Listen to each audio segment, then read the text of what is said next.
ত্রয়োদশ জাতীয় সংসদ নির্বাচনকে সামনে রেখে একক প্রার্থী চূড়ান্ত করতে তৎপর বিএনপি। সব বিভাগে জেনজিকে গুরুত্ব দিয়ে করা হচ্ছে সম্ভাব্য প্রার্থী তালিকা।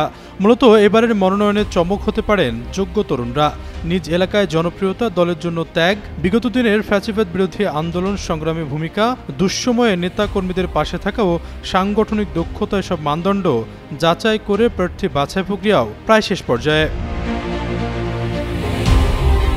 এ প্রসঙ্গে বিএনপি মহাসচিব মির্জা ফখরুল ইসলাম আলমগীর সম্প্রতি যুগান্তরকে দেওয়া এক সাক্ষাৎকারে বলেন, মনোনয়নের ক্ষেত্রে সবচেয়ে বেশি তরুণদের প্রাধান্য দেওয়া হবে। মানদণ্ড হবে প্রার্থীর জনপ্রিয়তা, নির্বাচন করার ক্ষমতা ও সাংগঠনিক দক্ষতা, জনগণের কাছে গ্রহণযোগ্যতা এবং বিগত আন্দোলনে তার অংশগ্রহণ কেমন ছিল।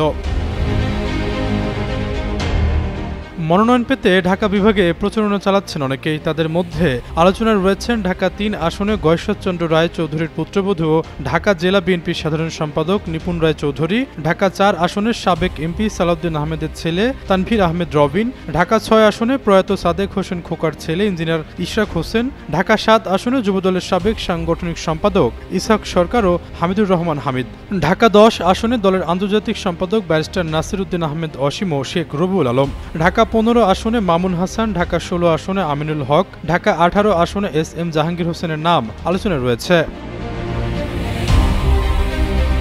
এছাড়াও গাজীপুর ১ আসনে কাজী সাইদুল আলম বাবলু, গাজীপুর ২ আসনে এম মঞ্জুরুল করিম রনি, গাজীপুর ৫ আসন ফজলুল হক মিলন এগিয়ে রয়েছেন। মুন্সিগঞ্জ ২ আসনে আব্দুস সালাম আজাদ, মানিকগঞ্জ ১ আসনে খন্দকার আকবর হোসেন বাবলু, নারায়ণগঞ্জ ২ আসনে নজরুল ইসলাম আজাদ ও মাহমুদুর রহমান সুমন, নারায়ণগঞ্জ ৩ আসনে আজহারুল ইসলাম মান্নান, নারায়ণগঞ্জ ৪ আসনে মুশুর রহমান রনি।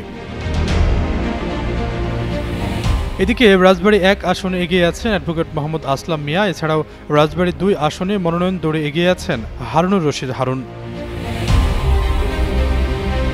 এছাড়াও নরসিংদী ১ আসনে খায়রুল কবির খোকন, নরসিংদী ৩ আসনে আকরামুল হাসান, নরসিংদী ৪ আসনে আব্দুল কাদের জুয়েল ভুইয়া, নরসিংদী ৫ আসনে ইঞ্জিনিয়ার আশরাফ উদ্দিন বকুল ও ইকবাল হোসেন শ্যামল, কিশোরগঞ্জ ৪ আসনে ডক্টর ফেরদৌস আহমেদ চৌধুরী লাকি, কিশোরগঞ্জ ৬ আসনে মোহাম্মদ শরীফুল আলম, টাঙ্গাইল ১ আসনে জুবাইর আল মাহমুদ রিজভী, টাঙ্গাইল ৩ আসনে মোহাম্মদ মাইনুল ইসলাম ও ওবায়দুল হক নাসির, টাঙ্গাইল ৫ আসনে সুলতান সালাউদ্দিন টুকু, টাঙ্গাইল ৬ আসনে রবুল আওয়াল লাভলু, টাঙ্গাইল ৭ আসনে জেলা কৃষক দলের সভাপতি দীপু হায়দার খানও আলোচনায় রয়েছেন। এছাড়াও কুড়িগ্রাম, বগুড়া অথবা ঢাকার যে কোনো একটি আসন থেকে মনোনয়ন পেতে পারেন বিএনপির সিনিয়র যুগ্ম মহাসচিব রুহুল কবির রিজভী।